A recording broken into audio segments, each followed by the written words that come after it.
याद दे।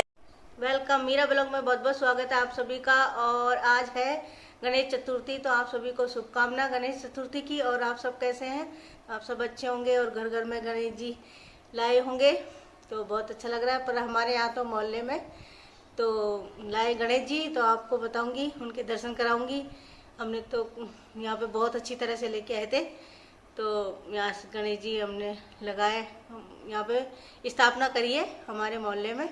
तो आपको भी मेरी बेटी गणेश जी के दर्शन कराएगी।